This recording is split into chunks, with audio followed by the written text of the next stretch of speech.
अभी अभी service centre से आ रहा हूं और खुशी का ठिकाना नहीं है। जी हाँ, पूरी बात बताऊंगा, वीडियो पूरा देखते रहिए।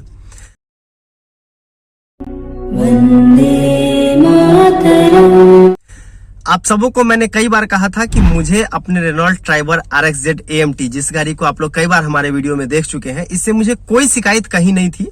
हाँ, इंजन थोड़ा कम पावरफुल कंपनी ने दिया है, इसमें कहीं कोई डाउट नहीं है। तो मेरा बार बार शिकायत यही रहता था कि जब कंपनी 1000 सीसी का इंजन दे रही है तो माइलेज तो कम से कम इंप्रूव होकर के हमें मिलना चाहिए था। इस गाड़ी से बाकी मुझे कोई शिकायत नहीं है, एसी बहुत अच्छा है, बाकी सारी चीजें ठीक है। 1000 सीसी का इंजन है, वो भी अच्छा जरूर परफॉर्म कर रही है। वैगनार में आप देख सकते हैं कि 1250 सीसी का इंजन आता है और वो भी लोकल में आपको पेट्रोल में 13-14 का माइलेज दे देता है। वहीं आपको हाईवे पे करीब 15-16 का तो माइलेज दे ही देता है। तो जब ये 1000 सीसी का इंजन है तो मेरा बार बार यही कंसर्न होता था। 1000 सीसी के इंजन से मुझे RXZ वेरिएंट के AMT में 6 से 8 का लोकल में माइलेज मिलता था और 8 से 10 हार्डली 11, वो भी स्पीड पेट्रोल, प्रीमियम पेट्रोल डलवाने पे मुझे हाईवे पे मिला करता था। तो मैंने सोचा भाई दिक्कत क्या है। आप सभी दोस्तों से, चूंकि हमारे मैक्सिमम ओनर जो है ग्रुप में, हमारे कार्यार फैमिली के ग्रुप में, तो जैसे मेरी बात हुई, यूट्यूब पे भी कई लोगों से चैट हुई, आप सबों को बहुत बहुत धन्यवाद। तो कुछ लोगों ने क्लेम किया मैनुअल वाले का तो माइलेज बहुत अच्छा आ रहा है, किसी का 20-22 आ रहा है हाईवे पे, किसी का लोकल में या हाईवे पे 17-18 निकल के आ रहा है। लेकिन जो कम से कम मैंने मैनुअल माइलेज में देखा है ड्राइवर का, वो आपको निकल के आ रहा है करीब 14-15 का, तो हर लोग माइलेज क्लेम कर ही रहे हैं। मेरी गाड़ी लोकल में दे रही थी 6 से 8 का माइलेज और हाईवे पे दे रही थी 8 से 10 का माइलेज। मैं बहुत ही परेशान था। जैसा कि अगर आप लोगों को गाड़ी खरीदते टाइम आप रेनॉल्ट का ओनर मैनुअल पढ़ेंगे ट्राइबर का, तो उसमें आपको कंपनी भी कहती है कि 3000 किलोमीटर चलने के बाद ही आपकी गाड़ी का जो है वो माइलेज इंप्रूव धीरे धीरे होगा। मैंने उसके इंतजार में 10 kmpl के, चूंकि मैं लोकल में इस गाड़ी को लेकर निकलता ही नहीं था माइलेज इशू के कारण, मैं इसे हमेशा लॉन्ग ड्राइव पे ही निकल के निकलता था। 10 के माइलेज पे मैं गाड़ी चला रहा था। जैसे ही 3000 किलोमीटर पूरा, मैं हमेशा गाड़ी में टैंक फुल करवाता हूं और टैंक टू टैंक में माइलेज मेजर करता हूं। तो मैंने देखा कि माइलेज में कोई इंप्रूवमेंट हो ही नहीं रहा। थोड़ा सा वेट किया मैंने, 3500 किलोमीटर चला दिया, फिर भी कोई इंप्रूवमेंट नहीं दिखा। 4000 किलोमीटर चला दिया, फिर भी कोई इंप्रूवमेंट नहीं दिखा। 4500 किलोमीटर चलाने के बाद भी जब इंप्रूवमेंट नहीं आया तो मेरे सब्र का बांध टूट गया और मुझे लगने लगा कि मैंने गलत गाड़ी खरीद ली। फिर मैंने आप सभी दोस्तों के बात के अकॉर्डिंग, जब कुछ लोगों ने मुझे सजेस्ट किया कि आपको अपनी गाड़ी सर्विस सेंटर में जरूर दिखानी चाहिए, तो मैंने भी सोचा कि हाँ, जब इतना बड़ा स्टेप लिया है तो सर्विस सेंटर से कांटेक्ट करना तो बनता ही बनता है। फिर भी मैंने सर्विस सेंटर से बात करने से बेहतर मैंने पहले रेनॉल्ट कंपनी से बात करना अच्छा समझा।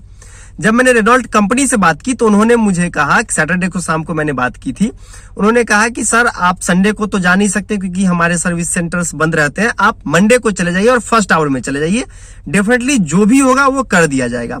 मैं स्क्रीन पे बिल लगा दे रहा हूं, ये देखिए। उन्होंने मेरे से यहाँ पे क्लेम किया कि 150 रुपए का एक ब्रेक क्लीनर आता है। जी हाँ, आप यहाँ वीडियो में देख सकते हैं। तो ये ब्रेक क्लीन करके वो लोग चेक करेंगे, एयर फिल्टर चेक करेंगे, टायर प्रेशर चेक करेंगे, क्योंकि इन सारी चीजों पे माइलेज डिपेंड करता है। और उसके बाद वो अपने एक्सपर्ट ड्राइवर को भेजेंगे, टैंक फुल कराएंगे, फिर वो कुछ किलोमीटर गाड़ी चलाएंगे और फिर tank to tank mileage measure करेंगे।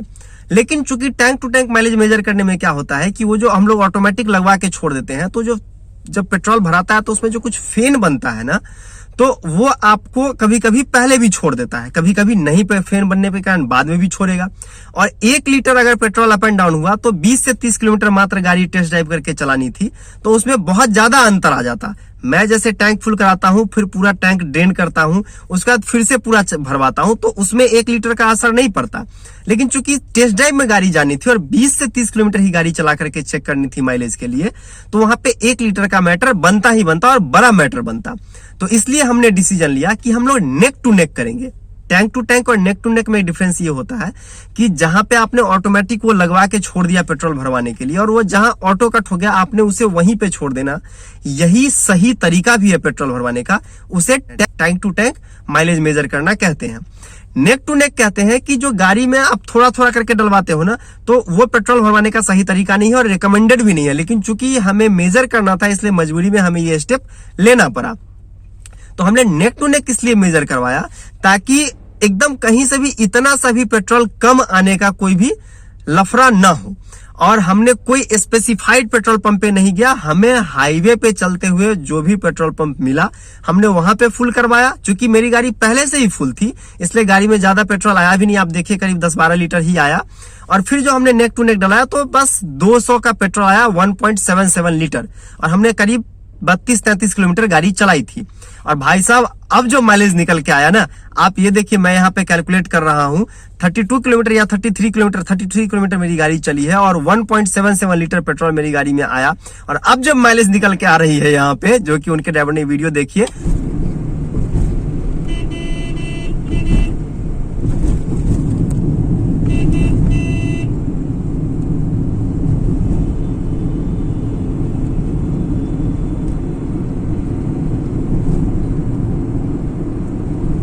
उनके ड्राइवर जो यहाँ पे गाड़ी चला रहे थे वो ज्यादा वो भी नहीं, मैं भी 60 ही अप्रॉक्स चलता हूँ, 60-70 हार्डली चलता हूँ, और वो भी 40-50 ही गाड़ी चला रहे थे और एकदम रोड पे नॉर्मल ट्रैफिक जो था दिन में अवेलेबल उसी ट्रैफिक में गाड़ी चला रहे थे। फिर भी जो गाड़ी की माइलेज निकल के आई है वो अमेजिंग सरप्राइज्ड, मैं एकदम शॉक हूं बॉस। 18.6 kmpl का माइलेज अभी इसी गाड़ी ने क्लेम दिया है। मैं गाड़ी में पीछे बैठ के वीडियो बना रहा था और उनके एक्सपर्ट, ये ऐसा भी नहीं है कि उनके एक्सपर्ट या कोई एक्सपर्ट ड्राइवर थे, जो उनके सर्विस सेंटर में जो बंदा था बस वही गाड़ी ड्राइव कर रहा था, और मेरी भी जो ड्राइविंग स्किल है उसके समहाउ सिमिलर ही है। तो अभी जब मेरे सामने सारी चीजें मेरी हुई, हाँ इसमें मैं एक चीज कह सकता हूँ कि इसके स्टेप्स क्या क्या फॉलो किए गए थे। तो सबसे पहले तो 150 रुपए का ये देखिए, ये एक ब्रेक क्लीनर आता है, जो कि आप कह सकते हैं कि ABS ब्रेक क्लीनर। तो वो अंदर से मैं दिखा देता हूं आपको कि ये चीज होता है। देखिए ये यहाँ पे खोल करके उन्होंने निकाला और इसे साफ किया, और ये सचमुच बहुत गंदा था, और मुझे नहीं लगता कि ये बाद में हुआ है, ये पता नहीं कैसे गंदा हो, ये तो मैं नहीं कह सकता, लेकिन हाँ वो गंदा था, उससे कुछ तो असर पड़ा ही पड़ा है। और टायर प्रेशर जब उन्होंने चेक किया तो मेरी गाड़ी का टायर प्रेशर बहुत अच्छा था, थोड़ी हवा निकालनी ही पड़ी क्योंकि गाड़ी चल के गई थी, टायर गर्म था तो हवा गर्म होने से फैलती है, लेकिन कोई ज्यादा अंतर नहीं था तो मैं उसे मेजर नहीं करूंगा। तीसरी चीज जो सबसे बड़ी चीज थी, उन्होंने एयर फिल्टर को क्लीन किया, और ऑब्वियस ही बात है जब 5000 किलोमीटर गाड़ी चल गई है तो थोड़ा तो एयर फिल्टर गंदा होगा ही, तो उसे उन्होंने क्लीन किया, वो थोड़ा सा गंदा था। ऑब्वियस ही बात है 5000 किलोमीटर गाड़ी चली है तो वो गंदा होगा ही होगा। तो सबसे पहले ब्रेक क्लीनर ने काम किया, एयर फिल्टर क्लीनर ने काम किया, टायर प्रेशर मेरा बहुत अच्छा था। जो सबसे बड़ी चीज हुई मेरी गाड़ी में वो ये था कि एक बंदा लैपटॉप लेकर के आया ECU में, उसने कुछ चेक किया। मैंने वहां पे देखा था कि करीब 8 पॉइंट्स थे, जिसमें से कि 6 तो ग्रीन थे, 6 पॉइंट, लेकिन कोई 2 पॉइंट्स ऐसे थे जो येलो शो कर रहे थे। उस बंदे ने उसे ठीक किया है, और उसके बाद ही ये 3-4 स्टेप करने के बाद करीब 4 घंटे का टोटल प्रोसेस हुआ और मेरी गाड़ी 18.6 kmpl के माइलेज तक पहुंच गई है। हाँ, इसमें एक अच्छी चीज ये है, मैं आपको यहाँ पे दिखा देता हूँ कि ये देखिए, ये जो है एकदम यहीं पे आप देखेंगे तो ECU प्लग करने का यहाँ पे पोर्ट दिया हुआ है, कोई झंझट नहीं, एकदम आप देखेंगे टॉर्च का लाइट जला के ना तो यहीं पे दिख जाएगा। बाकी सारी चीजें अच्छी है, इसमें कहीं कोई दिक्कत नहीं हुआ। और मैं अगर आपको बताता चलूं तो हाँ, उन्होंने सर्विस देते टाइम जब मेरी गाड़ी का जो बिलिंग शुरुआती दौर में जो एस्टिमेटेड बिल दिया जाता है, उन्होंने मेरे से ये कहा था कि सर अगर आपकी गाड़ी में कोई भी फॉल्ट नहीं आया, आपके ड्राइविंग स्किल के कारण या ज्यादा ट्रैफिक में चलने के कारण अगर गाड़ी माइलेज कम दे रही है, तो उस केस में आपको ये 1000 रुपए जो लेबर चार्ज बनते हैं ये आपको देने पड़ेंगे। सिर्फ 150 रुपए का एयर क्लीनर का जो चार्ज है वो आपको हर हाल में लगेगा। बाकी अगर फॉल्ट नहीं हुआ तो आपको 1000 रुपए ये लेबर चार्ज देने पड़ेंगे, और अगर कोई फॉल्ट निकल के आया तो ये लेबर कॉस्ट 1000 रुपए का आपको नहीं देना होगा। मैंने कहा बहुत अच्छी बात है, कर दो फिर आप। लेकिन वो जो फॉल्ट था वो उस जिस बंदे ने ECU में चेक किया था उसने अपने सीनियर को नहीं बताया। मैंने नजरों से देखा, मेरे पास भी कोई प्रूफ नहीं था कि मैं इसे बाद में क्लेम कर सकूं। 1000 रुपए मेरे लिए यहाँ पे इतना मैटर नहीं करता। देखिए उन्होंने बता दिया कि आपको नहीं लगेगा तो मैं ठीक है, अगर वो नहीं बताते या रेनो का ऐसा कोई प्लान ही नहीं होता कि फॉल्ट हो या नहीं हो आप 1000 रुपए दीजिए हम आपकी गाड़ी ठीक कर देंगे, तो मुझे पे करना ही पड़ता। तो वो 1000 रुपए देना या नहीं देना मेरे लिए बड़ा मैटर नहीं था। मेरे लिए बड़ा मैटर ये था कि किसी भी हाल में मेरी गाड़ी का माइलेज इंप्रूव हो जाए। बस आप ये सोच के देखो, अगर मैं 10 kmpl के माइलेज पे गाड़ी चला रहा था और मैंने 3500 किलोमीटर या 4000 किलोमीटर या 4500 किलोमीटर गाड़ी चला दी थी, तो 4500 किलोमीटर इंटू 10 अगर आप करो तो 45,000 रुपए का पेट्रोल मैंने फूक दिया था। और अगर मेरी गाड़ी 18.6 kmpl का माइलेज सिटी में दे रही है, सिटी तो नहीं मैं कहूंगा, मैं मिक्स कहूंगा उसे, तो अगर 18 का kmpl का माइलेज दे रही है तो आप सोच के देखो ये 45,000 के बदले मुझे पेट्रोल कितने का देना पड़ता। 20 से 25,000, चलो 30,000 मान लो, फिर भी मैं 15,000 के प्रॉफिट में था। इसलिए मैंने वहां पे 1,000 रुपए को नहीं देखा। वो कहते हैं ना कि बड़ी मछलियों का शिकार करने वाले लोग छोटी छोटी मछलियों पे ध्यान नहीं देते। तो मेरा गोल बड़ा था, मेरा टारगेट बड़ा था, तो इसलिए मैंने उस खर्चे को देखा, मैंने 1,000 को नहीं देखा। और मैं अंतहाल बहुत अच्छा और बहुत सेटिस्फाइड होकर के आया हूँ रेनो के सर्विस सेंटर से। तो थैंक यू रेनॉल्ट। और गाड़ी तो अच्छी है, इंजन थोड़ा कम पावरफुल है, लेकिन मैं क्योंकि कम लोगों के साथ ट्रेवल करता हूँ तो मुझे उतना बड़ा इशू नहीं है। और AMT का माइलेज है 18.6, तो ऑसम।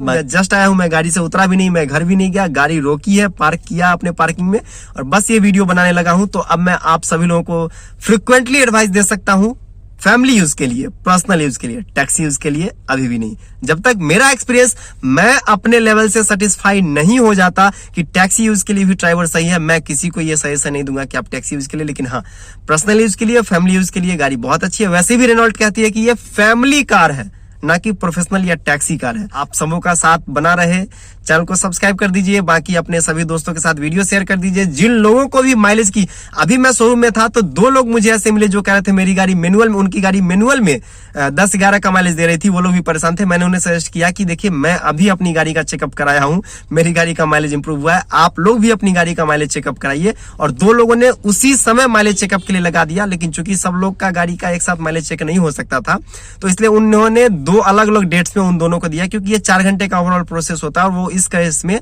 उन्हें मॉर्निंग आवर में ही बुलाते हैं। मुझे भी एकदम 10 बजे ही उन्होंने बुलाया था।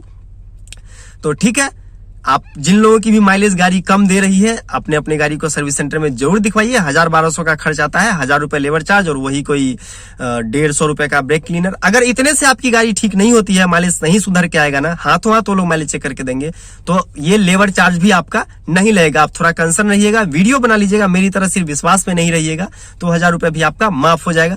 बाकी thank you so much, thank you Renault. आप सबों का साथ इसी तरह बना रहे। अपने सभी दोस्तों को ये वीडियो शेयर कर दीजिए जो लोग रेनॉल्ट लिए हुए हैं या लेने की सोच रहे हैं। सभी लोगों को शेयर कीजिए, ये इन्फॉर्मेशन उन सभी तक पहुंचाइए। चूंकि 1000 सीसी का इंजन है तो ऑब्वियस सी बात है कि माइलेज बढ़ के आएगा ही आएगा, इसमें कहीं कोई डाउट नहीं है। और अब तो मैंने प्रैक्टिकल अपने स्तर पे इस चीज को चेक कर लिया, तो मैं दावे के साथ कह सकता हूं कि जाइए, जरूर लीजिए और वीडियो शेयर कर दीजिए, सब्सक्राइब कर दीजिए, चैनल को लाइक कर दीजिए इस वीडियो को। मैं साथ ही कहना चाहूंगा कि अगर आप 2 व्हीलर चलाते हैं तो हेलमेट जरूर पहनिए, 4 व्हीलर चलाते हैं तो सीट बेल्ट जरूर लगाइए, अपना और अपने परिवार वालों का जरूर ध्यान रखिए। जय हिंद, वंदे मातरम।